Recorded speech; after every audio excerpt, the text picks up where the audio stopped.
Welcome back to another episode of the show. Before we get going this week, we just wanted to send a quick shout out to our buddy Mark, who is laid up, and wanted to let you know we're thinking about you. Mark, wishing you a speedy recovery. See you soon, buddy.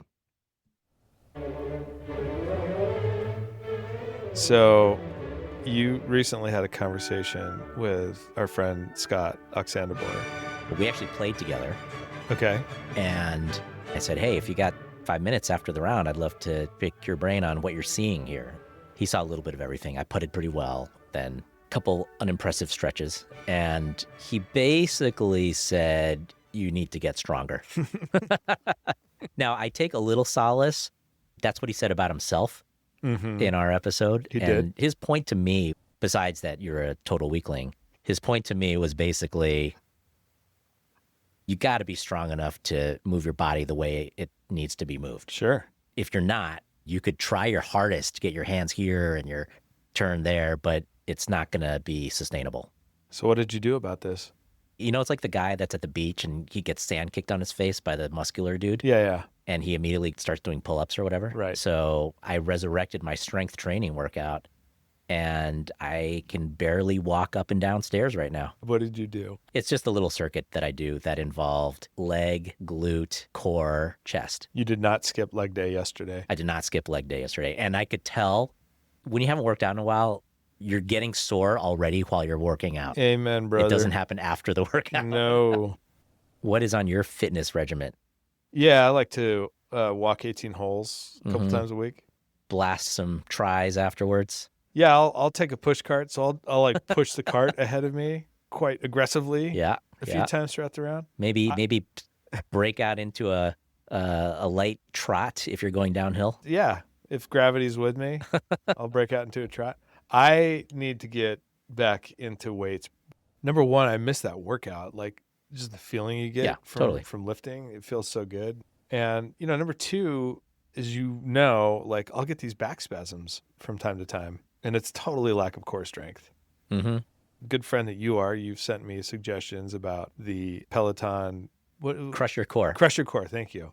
Shout out Emma Lovewell. And that was a while ago, and of course I've yet to do a single one of those. But like I should, and I want to, kind of. But I also just don't. We all make choices. Do it. We all make choices in life. Welcome to Weekday Golf. I am Preston. And I am Oliver. I had just played around with Ox, and he basically told me the number one thing I needed to do was get stronger, which is exactly what I wanted to hear. And so we could think of no more appropriate guest for today's show than our friend Nicole McGirr. Thank you so much for having me. Nicole, I'm going to attempt to provide a little bit of your background. You are one of the Olympic Club's player development professionals. You are our junior golf ambassador. You were formerly a member of the women's golf team at UNLV. Mm-hmm. You are TPI certified. Mm-hmm.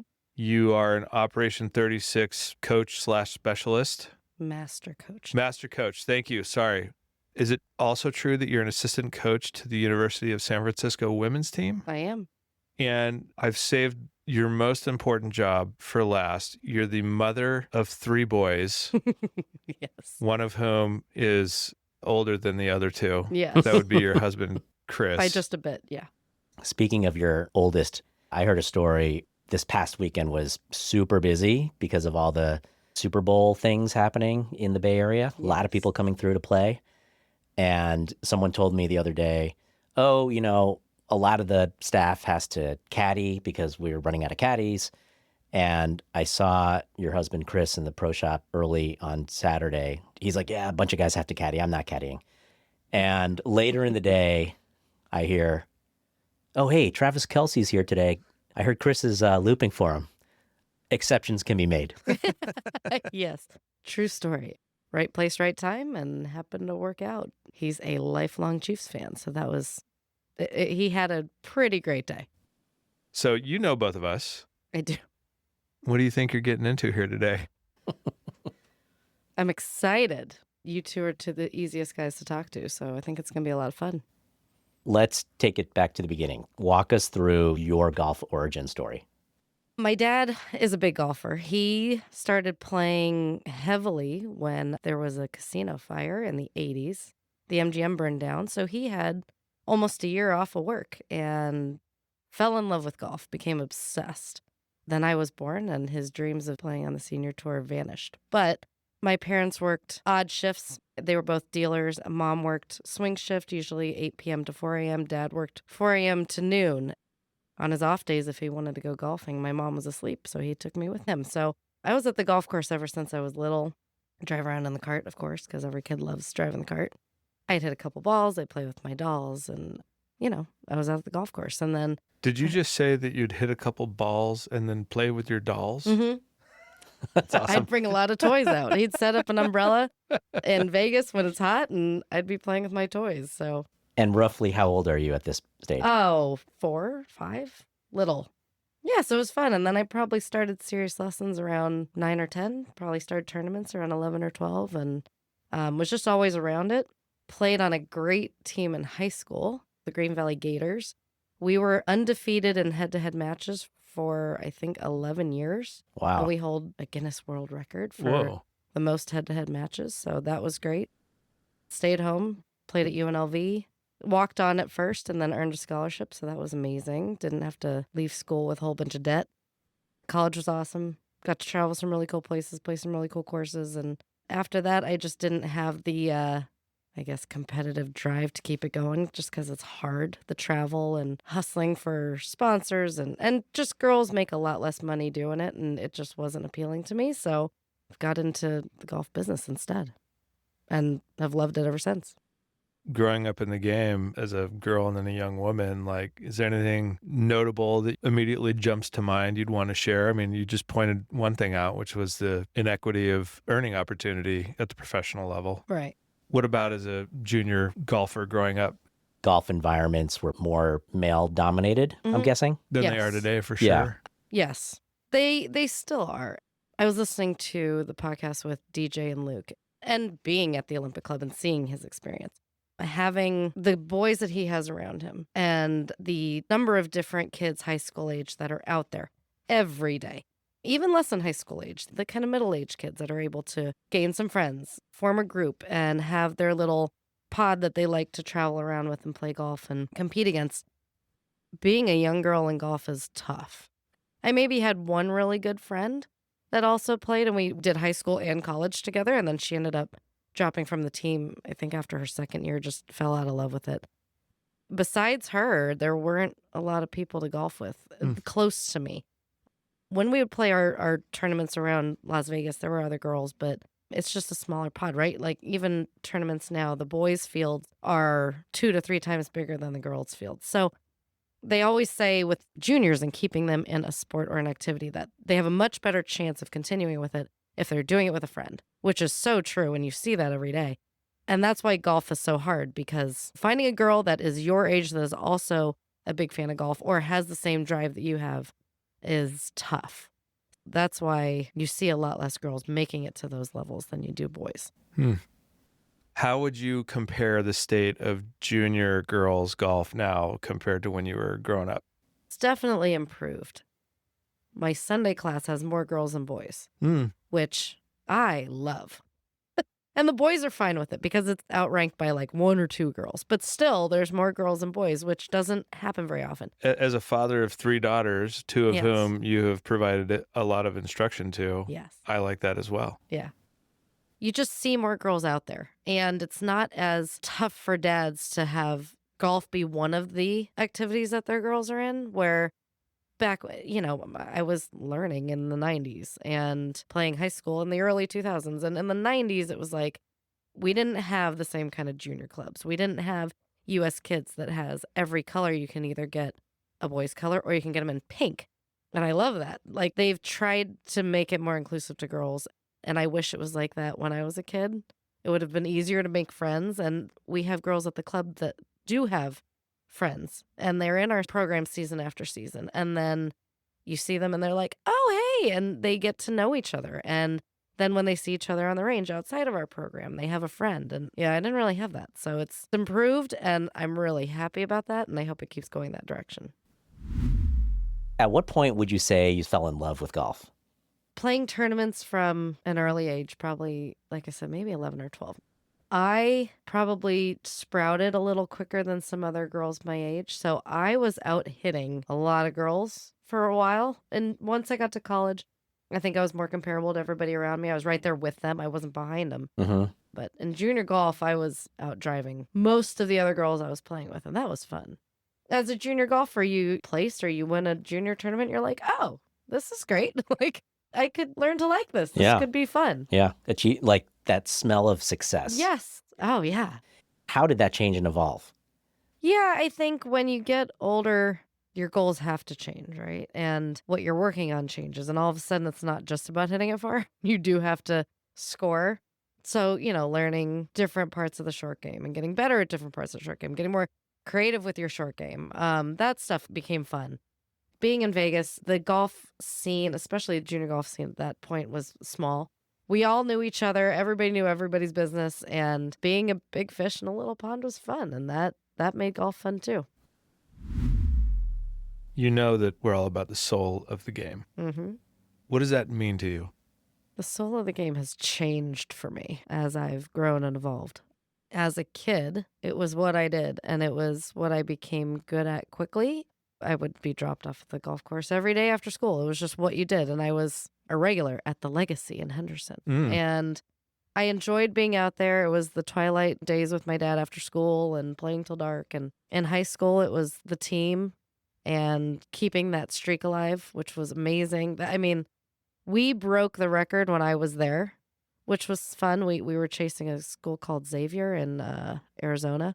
So breaking that record, that was another thing. I mean, we were on the news. We had articles. It was awesome. It was so much fun. And then college was a different kind of competition. Again, I was a big fish in a little pond in Vegas. So it was opens your eyes. And all of a sudden you're like, oh, wow, these girls are really good.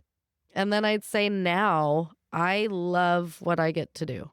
Now it's not so much me playing. I need to play more. But now I'm still around it. I get to encourage others. I get to make their recreation the best part of their day and support them and cheer them on. And I love that. And I love working with the kids and seeing them discover something new and the joy that they get out of that. That's really great now. When they're excited to show up and tell me something great that they did. It's super, super rewarding. So the soul, for me, it has changed over the years through my different jobs around the game, whether it was playing or teaching. I'm super lucky with what I get to do, and I love what it is for me now. What's the most fun you've had around the game of golf? Probably what I'm doing now. How lucky for you. I know. And I get to do stuff like playing Cypress with wonderful members. Let the record show she was looking at Preston and not me. It's true. It was awesome. Yeah. Allow myself to just submit my indication of interest should future opportunities arise. Noted. Leading up to our round at Cypress, I was talking to Chris Lancerini about what to expect because I'd never seen Nicole play. Like Chris and I had played before. And he looks at me kind of deadpan and he's like, her swing is magical, which has earned her the nickname of Magic. And so now every time I see her out there, I try to make myself loud so that other people, I'm trying to get this to catch on. I'm trying to get this to catch on. So if you ever see Nicole on the range, if you're listening to this podcast, you see her on the range, refer to her as Magic. That's awesome to hear how the meaning of the soul has evolved and now you're loving what you do. So how did you get into that? I don't even know how to describe what you're doing now. Instruction feels like it's too limiting in a sense. Oh, thank you. But how did you get to where you are now? I was playing in college, and during workouts with the team one day, I rolled my shoulder out of joint. I have very flexible ball and socket joints, and they can subluxate, which means they can roll in and out of socket. So while I was holding weights, it rolled out of socket, and from then on, it would click in my swing. So I started going to physical therapy, and I said, oh, this seems cool. There's a bunch of athletes here. I was lucky enough to go work with Keith Clevin, who was Tiger Woods' physical therapist at the time. Got to meet him there, by the way. So being there, I got very interested in what they did and started asking them about what they did. Then I rolled my ankle, had to have 2 surgeries, scars on both sides, and yikes. Yeah, it was awful. But then I started going to physical therapy at the same place. So I started for my shoulder, ended up going for my ankle, and got to be there for like a year. I got to see everything they did. I got to ask so many questions and changed my major to kinesiology. So when I did that, I started also learning about golf fitness. I had a family friend who had just gotten TPI certified, and this was in the very early days of TPI. And so he took me through an assessment, and I was like, oh, cool. I can work around athletes. I can learn more about athletes and injuries and all that stuff and work with golfers. Well, that sounds cool. So I ended up getting my degree in kinesiology and really, really enjoyed it. Thought it was super interesting. Outside of that, after school, got into the golf business and continued TPI work. So TPI has different avenues that you go. Level 1, you just learn generally about TPI and the assessments. And then you have to choose a path after that. So while I was working in the golf business at various golf courses, I ended up getting TPI level 2 junior, 3 fitness, and 3 golf. Loved what I was learning there. I wanted to make sure if I was in the golf business, I wanted to be doing something with that. Ended up getting a call from Matt Kilgariff, who was the director of instruction at Olympic. I had worked with him at the Butch Harmon School in Vegas, and we had kept in touch. And he said, hey, we just had a female professional leave, and they would like to bring in another. Are you interested? I said, sure am. So it was just an opportunity that opened up. So when you went through TPI or learned about it, it was really from the perspective of, I want to be an instructor, Yes. as opposed to I'm a player. I got assessed again early. I was, I think, still in college, and it was brand new. It was probably 6, 7, 8 years later that I went to my first TPI seminar and was like, oh, well, this, I had my kinesiology degree, and this funnels right from that. This makes more sense than anything I've ever heard. Made way more sense than the way I was taught golf. Being able to work on that was what got me into golf instruction because I wasn't LPGA at the time. So having that was kind of my credentials. And then the fitness side was what I really wanted to bring to any facility that I could get to. When you go to TPI, you're not going to start hitting balls until they ask you a series of questions. In a perfect world, they would do your physical assessment first. When you go to level 1, they'll pull somebody out of the crowd and they'll run them through the physical assessment. And then they'll say, do you usually hit a hook when you play? And they're like, yes. How did you know that? You can tell by somebody's physique and injuries and whatever else you test them for, kind of what their swing flaws could be. Hey, look at that. There's your level 1 screen. What was your handicap? 26. Yeah. Golf fitness handicap. Yes.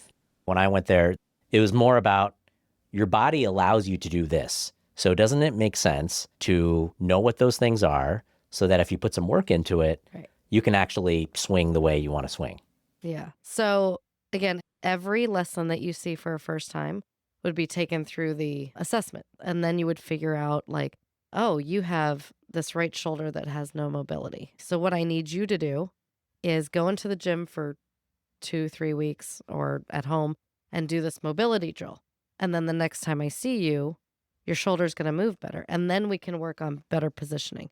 But as long as your shoulder doesn't move in the first place, we're not going to be able to change that position. So whatever swing improvement I need from you is somewhat impossible right now because of your limitations. Is this your second worst nightmare behind slow play? Does this resonate? I'm looking at Preston.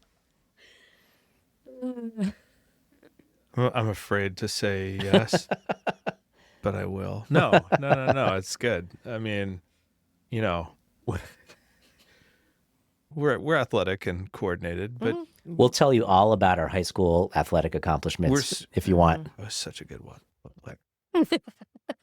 But now I'm in relatively bad shape compared to when I was 18 years old. And as you know, I had a labrum tear in my left shoulder that was pretty limiting. And that's one of the questions that we ask everybody before they start is, do you have any injuries, aches, pains? And most of the time people are like, no. And they mean like right now, this very second. I'm like, no. I mean like, did you have an ankle injury at some point? And then they'll start hitting balls and I'll be like, hey, what's up with your left ankle? Oh yeah, I had my ACL repaired. Well, that's kind of what I was asking. Yeah, That's kind of the information I want. Well, it doesn't bother me now. I'm like, well, it might bother your swing. Like you might favor it from something you did 20 years ago. I don't know. How about just general flabbiness and getting out of shape? They looked at my swing and they're like, well, surely you had something with your right knee. I'm like, no. That's just me. That's just dad bod. In a perfect world, everybody would be physically assessed. But it's a hard thing to convince people of. Are you able to provide a full TPI assessment like the one that Oliver went to San Diego for? Mm-hmm. So I could come to you to get my golf handicap? You can. I'm scared. Are we going over under 26? I would guess in the 20s. Yeah. Honestly, most people are. If golf fitness is not something that you've actively worked on, like college athletes will be better. Yeah. But if it's not something you've actively worked on, most people are in the 20s. And by actively worked on, you mean other than walking 18 holes a couple times a week? Other than that, yes. Okay, yeah, then I'm probably going to be in the high 20s. Yeah. I mean, the first thing they told me was, brace yourself. This is going to be way higher than you think it's going to be. Okay. And they were right. Okay. I look forward to Not their first rodeo. Do most of your students who are looking for fitness, do they come in being like, I believe in this already? Most people that come in just for that are ready to do it. Yeah. Whether they've seen my articles or seen Dustin Johnson being stretched by his guy, once they make an appointment with me for that, they are reared and ready to go. And that's exciting because I don't have to do any convincing. And they're eager to get like, I do this stuff in the gym already and I feel all right, but I don't feel like I'm improving my golf swing. So I want stuff that I can add into my program right now. Okay, great. Those people are really easy to get going. Usually they see improvements pretty quick. Okay, so we are dads with our bods. We read your articles. We don't necessarily do the things in them. But how would you, let's start with me, because it's all about me. Welcome to my world. I've got this shoulder thing. Mm-hmm. I had an MRI, and there's like wear and tear. There's also like partial labrum tear. Mm-hmm. And I tore it, I think, originally playing hoops. So I think that this was a recurrence of that injury. I think it was repetitive swings through the rough leading up to the U.S. Amateur that we hosted in August. So now I haven't really been doing much for it. I've been to PT and they're like, okay, here's some things to do. And I'm like, okay, I'm going to do those things, but then I don't do those things. What do you got for me? First and foremost, I would do the physical therapy. Okay. They know what they're doing. And I did physical therapy, I told you, for my 2 injuries, and it really does make a difference. Besides that, first off, I would run you through the assessment. The assessment is showing not only maybe limitations you have from tightness, like, oh, I can't touch my toes, but it's also showing limitations from injuries. And some are just going to have to be a workaround. Not everything can be fixed. Sure. Obviously, someone like you, we would start with the physical therapy that you're already doing and then maybe tack on a couple golf-specific movements as well that probably don't look like a golf swing. And then we would go ahead and, like, while you're doing your physical therapy or whatever gym time or physical activity you already do, tack in some additional golf movements. Sorry, gym time. I'm going to interrupt right there. What do you mean by gym time? To be honest, my challenge has been, I'm doing so many different things that like time to set aside for gym time has just been my personal challenge. Yes, I get that. So anyhow, you're saying do my PT and do my TPI assessment with you. Mm-hmm. I'm in for that because I want to know how high my handicap is. Okay. How do you flex between here's where you should focus on technique versus here's where you should focus on this fitness stuff because the fitness stuff is preventing the technique? That's a hard question because everybody's different. It depends on their goals. It depends on, are they willing to put in the time? Where are they willing to put in the time? Some people just have more time and want to spend more time in the gym and are willing to give up maybe time hitting balls or playing to work on that side. And some people aren't. And if they're not, I have to adjust to that. If you can give me 5 minutes before you play with a band tied to a cart or on the range with a towel, on one knee, something like that, I'll take what I can get. If their goal is, I am hooking it off the planet and I need you to fix it, do me a favor. Before you play, do 2 stretches and we're going to try to get you into this new position. So it's all about the player's goals and what the player will give me as far as what they're willing to work on. Okay, so I happen to know something about my co-host. He has terrible balance and stability. Oh, I love that one. He also has limited hip mobility. Which kind of go hand in hand. Can you help him, please? I can. I love terrible balance and stability because it can be worked on. It can be improved. And when you test somebody and they're falling all over the place, and then 6 months later you test them again after they actually put in some time. Yeah. Like, I thought I just was one of those people and my flag was I have terrible balance. And it's like, no, that is one of the easier ones. It's fantastic. One-legged balancing with eyes closed. Yes. If I can get to 10 seconds, I'm pretty lucky. Okay. What do I do? What do I do about that? It can be worked on. Yeah. It's fun. Anything single leg balance. I tell people start with brushing your teeth on one foot in the morning and the other foot in the evening. You're next to the counter. You can catch yourself if you need to, but just staying on that one foot, even if you have to catch yourself a couple times, all those little muscles in your ankles and your feet and your calves and your shins are getting stronger just by being on one foot. That could be the secret to getting my kids to actually brush their teeth. I thought you were going to say something you different. have to do it on one foot. They went to the dentist this morning, and now they have to come back for cavity fillings. No. You can add DDS to your list of titles as well. Yes. Dental hygiene. I like that. Getting a little more complicated, standing on one foot and just passing a water bottle from one hand to the other over your head. Something that's, what is that, 1.5 pounds, 2 pounds? It's light, but standing and moving a small weight side to side is just changing your center of gravity. Then standing on one foot in golf posture changes everything. Then you're hinged forward and it changes your whole center of gravity. I mean, they're hard for me. Like standing on your right foot, doing a complete turn, backswing, standing on your left foot, doing a complete through swing. It's good. Very difficult. It's good. Very difficult. It can be improved though. Yeah. It will. And it may seem small at first, but again, you'll try it again in 6 months. You'll be like, oh, wow, I'm way better at this. And it's exciting. I'm sold.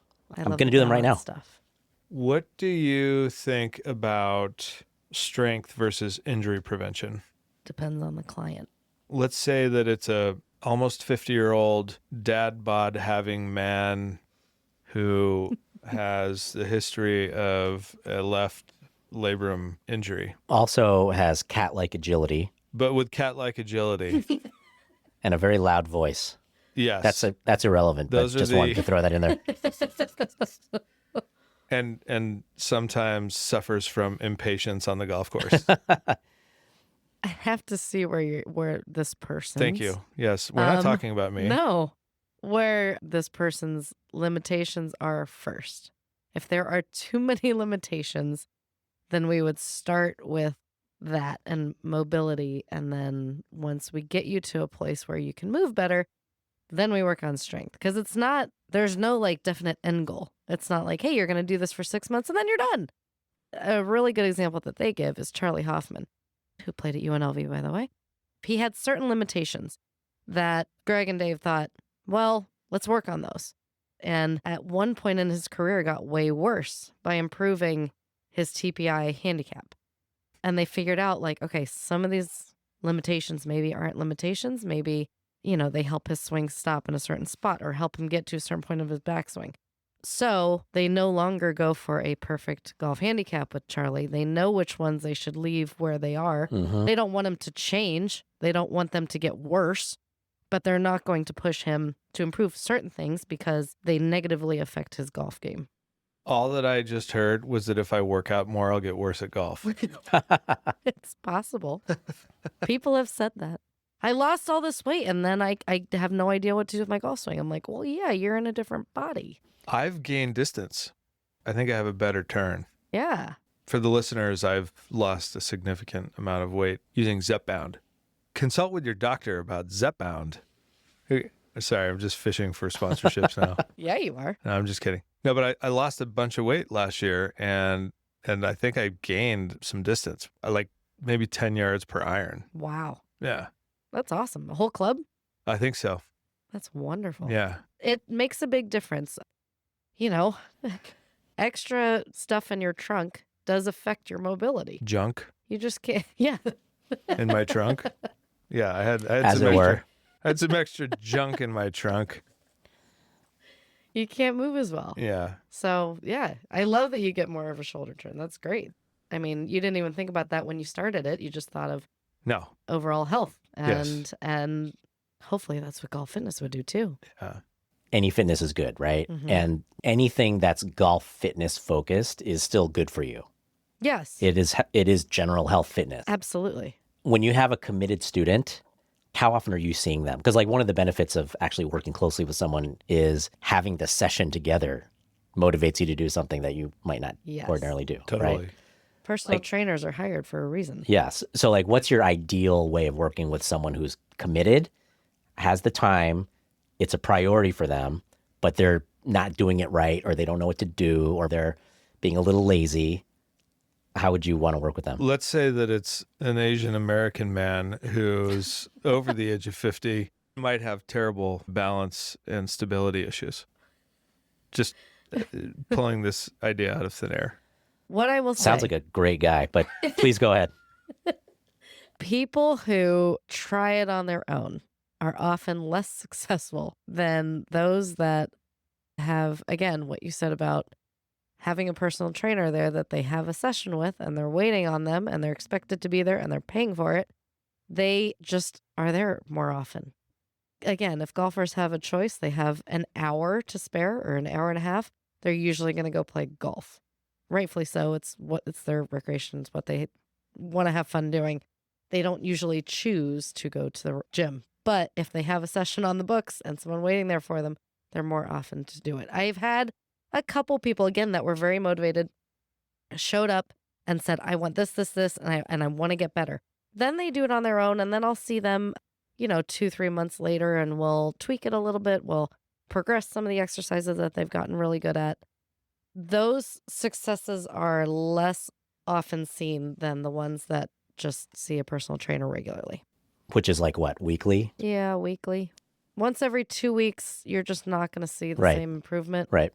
Weekly is better. So when our friend Ox was in here, Mhm. he described that he spends all this time practicing. So he's the guy that comes with the hour and a half Mm-hmm. and practices. Yes. But he also is working on getting stronger. I think he said he was working on speed training, and I can't remember the name of the Stack system. program that he was using. Well, I think he was using Golf Forever Yeah, he There you uses go. Golf Forever That's for what it was. fitness. for fitness. And then he's doing stack system for speed. But then went on to say that he plays like 20 rounds a year. Yeah. And I'm like, Does it hurt your heart? I want to spend my time out. His pie chart for golf is very different than our pie chart for Yeah. golf. I want to play, man. I want to play the game. know. And you're going to tell me that I have to use some of that time to improve my golf fitness handicap and get stronger. It depends on And- your goals. Well, yeah. So we've had a lot of discussions where he's like, yeah, you, meaning Oliver, you seem to want to work on game improvement. I'm good. I just And- kind of want to go play. yeah. It's like, that's where the soul is for me, man. And that's know? great. Again, everybody's different. There's no one way. If somebody like you wanted to improve something, I would make it very achievable. I wouldn't schedule 1-hour sessions with you. I would say, before you go play, do me a favor. Give me 5 minutes, do 2 things. Again, with a band on a golf cart, or just get on a knee on the mat behind the spots and just do this for me real quick. And Like a stretch or whatever. yeah, whatever it happened to be, whatever you needed. I wouldn't ask you to spend an hour in the gym. I wouldn't ask you to take away from your golf time. Thank- In the winter, I think it's easier. Go ahead. Thank you. Thank you Yes. very much. Well, can I ask though, but like, is that not the equivalent of, hey, I'm just going to do like 5 bicep curls while I'm watching TV and then put them down?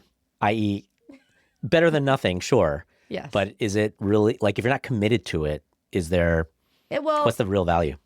It depends on how often they're out there, right? If you're out playing 3 times a week and you give me these 2 or 3 exercises 3 times a week, you'll still see improvements. Yeah. If you're playing once every 2 weeks and that's what you're giving me, then no, you're not going to see any change. Just like losing weight, just like fitness. If you do it more often, you're going to see better results. If you practice more often, generally, you're going to see better results. But no, if you're playing casually once a week and you give me these 2 exercises, if I ask you in a year if you see some improvement, you may, but it's going to be very slow going. Yeah. Makes sense. Isn't there just like a pill I could take or something? You already did that. I'm kidding. All right. I'm feeling more interested in getting my TPI assessment. Can I be there to witness that? No. Absolutely not. Cameras will be rolling. It's not embarrassing. There's confidentiality involved here, right, Nicole? Absolutely. Okay, thank you. I wouldn't share. Look, do you want clicks or not? I want to ask you one thing going back to the teaching. What is it about instruction that you just love? Seeing improvements. Mm-hmm. I would say I work with a lot of beginners and a lot that play casually. Seeing them make big improvements and seeing them go from like, oh, everything is a low hook or everything is a dribbler and they just don't know what to do. And I'm like, oh, okay. And within 10 minutes, we're getting it airborne and they just learn. A lot of it is unteaching what they think they need to do, teaching them how a golf club actually works and what actually needs to be done. And then seeing those results is so much fun. I have kids like, I played with my dad on Sunday and I made a par, and they're so excited. That feels great that I can make an impact on somebody in, again, something that is supposed to be their recreation. It's supposed to be fun for them, but we all know how frustrating golf can be. So turning it back into fun for them is great. Love that.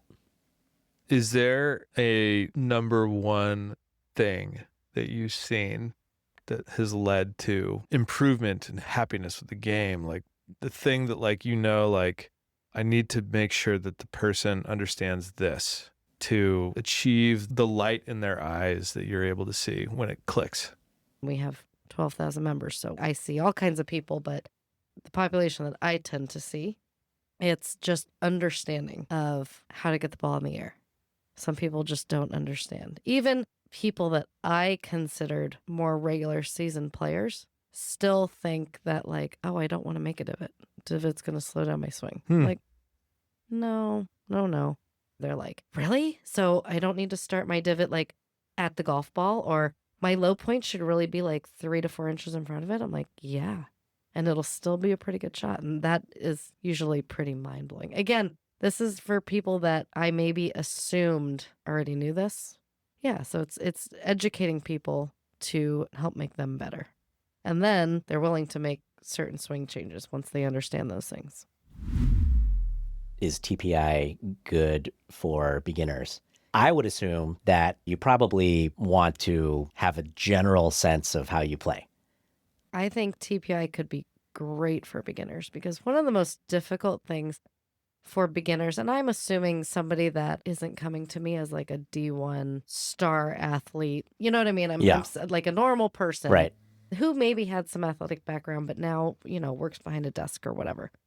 Getting to a point where you can disassociate your upper and lower body is not easy for the average person and is not something that you commonly do in most other sports besides baseball and a little bit tennis or a little bit racket sports, but still not the same as what we do. So having them do whatever exercises, learning to separate their upper and lower body, even if it's something as simple as like sit on this physio ball and stretch out your arms and don't bend them, but try to turn your shoulders 90 degrees. And doing that and feeling the twist in your abdomen that, again, you don't usually get. They're both doing it, by the way. Oliver and I are both here moving our arms, and we're not really sure what direction, but we're making motions. You look like you're directing airplanes. In very slow motion. I might work my way down to SFO after this and start bringing planes into the gate. Or maybe the world's slowest jumping jack. Yeah. Yes. Workout completed. Done. That's it for Check today. that off Great for job. the day. Today, everybody. But yes, I think a beginner doing TPI and learning things that they maybe didn't know that they didn't know. Like you said, balance is super important for making good contact and being in the right position.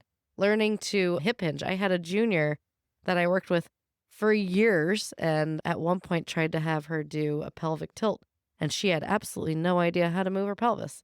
Most beginners wouldn't be able to do that either. So might as well start those exercises while you're taking up the game. Yep. Speed up your progress that much faster.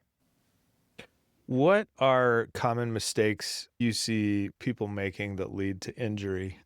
Ineffective exercises. They're the worst, aren't they? Not even ineffective, just doing them wrong. Doing anything weighted like squats, doing squats wrong, doing deadlifts incorrectly, picking up a kettlebell and doing kettlebell swings the wrong way. These are all things that could easily lead to injury. If you've never done them before, it's really beneficial to have a professional just see you do it the first time. Swing-wise, it's all the people that have bad backs and try to swing like Tiger Woods when they're not. These lower back aches and pains that can really come on easily if you're doing it incorrectly. If you're moving wrong and you're trying to hit it too hard, number one, if you can't move that way, or, the TPI physical assessment would tell you that no, you shouldn't be trying to overpower it that way. And let's teach you a swing where everything's working a little bit more together to get you to the ball instead of just overpowering everything and potentially causing injury. We've been talking a lot about the fitness levels of middle-aged men. How does, for instance, the USF women's college team approach fitness as part of their programming? I work with the women. Women and men have different hormones, so their bodies don't work the same. Wait, what? Yeah, I know, right? So when males go through puberty, their muscles tighten up significantly. So a kid that can touch his toes at 9 years old is really going to most of them really going to struggle when they turn like 13, 14. Everything tightens up really, really fast in boys. Girls don't so much have that problem. And we have a little monthly cycle that makes us extra limber. The girls that I work with, again, don't so much have mobility problems. They need strength. They need to get more support for hypermobile joints. Is that a big part of what they do? Yes. Part of their training and practice? Yes. And we work on speed with them. Again, this is mostly TPI stuff. Going to, they also have the World Golf Fitness Summit once every 2 years where they get all these really brilliant people to get into one space and have all these different Did you seminars. Just say the Royal World Golf Fitness Summit.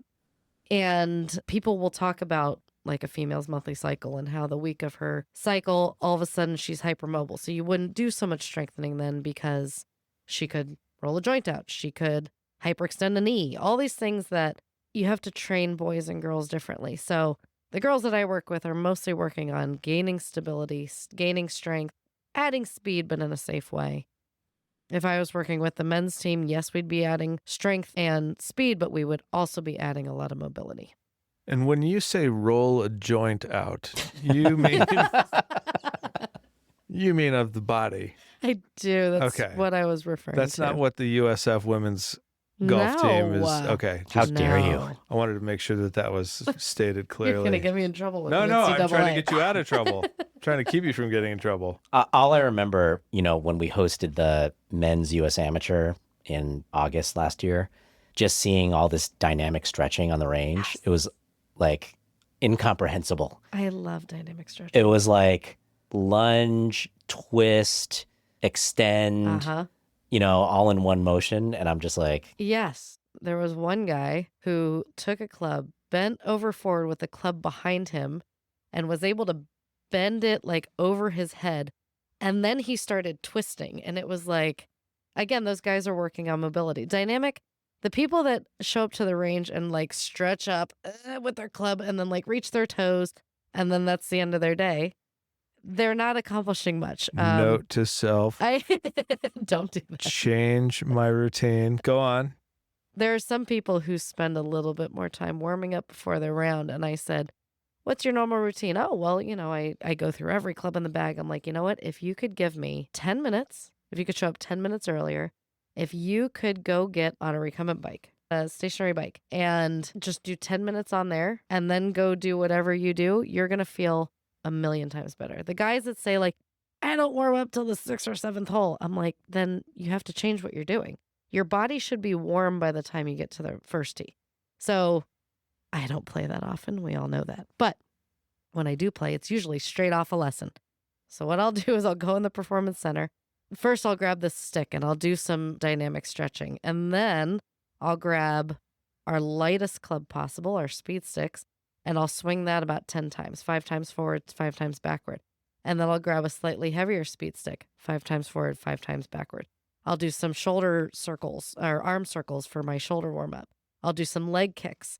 And then I'll take just a shaft and swing it about 10 times as fast as I can. And then I usually have to head to the first tee. But my blood is moving. I'm sweating a little bit. I'm warm. And that's what a dynamic warm-up should be. You actually get your blood flowing. It's not just like bending to the side and getting a stretch, because stretching is okay, but you're just taking a muscle and like making it a little bit bigger. You're not actually warming it up. So if you want to hit the best drive off the first tee possible, you actually need to warm up your body. I wish that made less sense than it actually does. What is a leg kick? Leg swings where you just take your leg Like forward, backward. I'll do forward, backward, and then I'll do in front. Like the ball and socket yes thing. Yep. Okay, got it. And then the not the Molly Shannon SNL. No, I like to kick, stretch. no, okay. no. But then I'll do the open the gate and close the gate too. Yeah. And that helps like lower back stuff.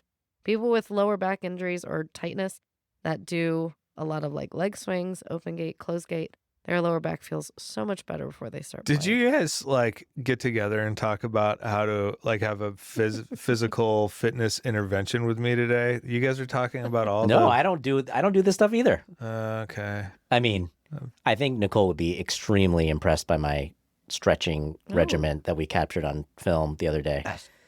It's exactly what you're talking about. It's pretty good. It's pretty good. I know that you don't get to play a lot, but would you please give us a state of the union of your golf game? It's going to be coming out of hibernation. Okay. It's the new year, and I tell myself probably every year, but especially this year, that I need to play more golf. The good news is Milo's turning 8 this year, so I can take him out to the cliffs once in a while. Hopefully that'll get me out more. I want to play more golf. When I do it now, I enjoy it more, and I just need to do it more. Yeah.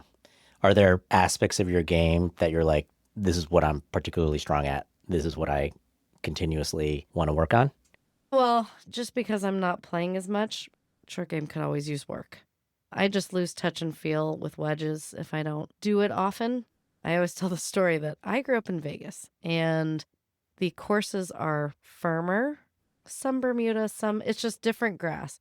And when I came to the Olympic Club, I learned about chili dips. And so I learned how to lay the sod over a chip and only have it go about 3 feet. So that's my kind of demon at the Olympic Club. If I played more, I could work through that. But ball striking is fine. I can always pick up my clubs and hit the ball fine. Mm-hmm. But short game is where I need work, for sure.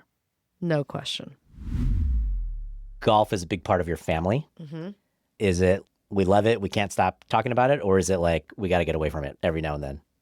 I think we're a house divided on that. Okay, do tell. Oh, yeah, say more about that. You know, Chris loves playing golf. Any chance he gets, he'll play golf, which I love. I love that for him. He's eager to get out there. He wants to go practice. He looks so forward to golf trips. With the 2 little kids, once my day is done, I'm ready to go get them and hang out with them. Again, once Milo's 8 and I can take him out on the cliffs or something, I think it'll be different. But I had a different relationship with golf than Chris did. It was a job for a while, and he was a baseball player, right? He was a baseball player. Yeah. And he feels that way about baseball, actually. He'll enjoy going and watching a game, but he doesn't really want to play it and has like no desire to play. Because like, what if you got into a softball league and has no desire? So he kind of feels about baseball the way that I felt about golf. And again, I love being around it. I love what I get to do, but I'm not itching to get out there. You know, magic. I think you need to rediscover the magic. a little probably bit. Right. You know what I mean? Yes. I think that maybe it's time for you to shift a little bit. I mean, yeah, hey, you do you, okay? Move at your own pace. But there's just something, I just wish that you could get what I get. I know. From it. I mean, that we get, Yes. this whole, and it's different.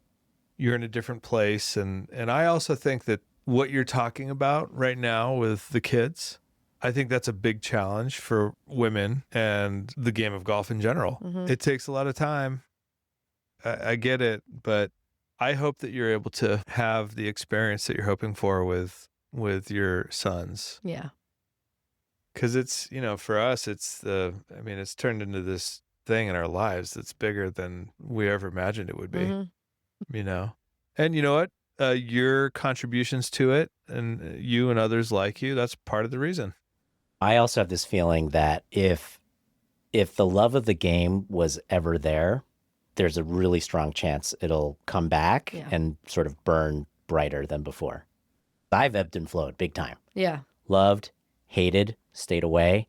And now it's like more elevated than it ever has been in my life in terms of what it means to me. So for you choosing to do what you do, obviously it's there somewhere. Yeah. When Oliver started to spend more time with me, that's really when the love of the game came back for him. Yes. So maybe we just need to play a little more golf together. Okay. Maybe the magic will happen for you too. Magic. I'm being facetious, obviously. Make sure you don't edit that part out, please. This has been awesome. Thank you so much for coming in. Thank you for having me. Coming up next week, we're going to talk about something we've never fully unpacked, how Preston and I experience golf in very different ways. Different philosophies, different instincts. Different emotions. And we're finally going to determine which approach is objectively and definitively correct. It's been a long time coming. On the next Weekday Golf. Weekday Golf is produced by Armageddon Partners, LLC. You can follow us on Instagram, Facebook, YouTube, and Twitter/X. Let us know what you want to hear about at weekdaygolfpodcast@gmail.com.